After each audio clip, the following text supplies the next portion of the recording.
প্রয়োজনীয় সংস্কার করে নির্বাচনের তারিখ ঘোষণা করবে অন্তর্বর্তীকালীন সরকার। প্রধান উপদেষ্টার সঙ্গে বৈঠক শেষে জানিয়েছেন বিএনপি মহাসচিব মির্জা ফখরুল ইসলাম আলমগীর। বিকেলে রাষ্ট্রীয় অতিথি ভবন যমুনায় প্রধান উপদেষ্টা ডক্টর মোহাম্মদ ইউনূসের সঙ্গে বৈঠকে বসে বিএনপির একটি প্রতিনিধি দল।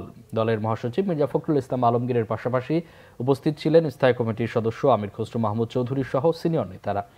সোয়া ঘণ্টার বৈঠক শেষে বিএনপি মহাসচিব সাংবাদিকদের বলেন, অন্তর্বর্তীকালীন সরকারের সাথে বিএনপির ফলপ্রসূ আলোচনা হয়েছে, তারা যথেষ্ট আশাবাদী।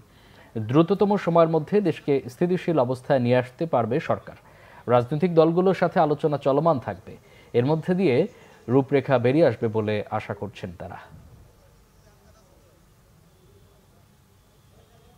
রয়েছেন তারা তাদের আন্তরিকতা, দেশপ্রেম, যোগ্যতা দিয়ে খুব দ্রুত তারা একটা স্টেবল অবস্থায় নিয়ে আসতে পারবেন এবং একই সঙ্গে তারা একটা নির্বাচনের দিকেও যেতে পারবেন এবং প্রয়োজনীয় সংস্কারসমূহ তারা পূরণ করবেন বলে আমরা বিশ্বাস করি।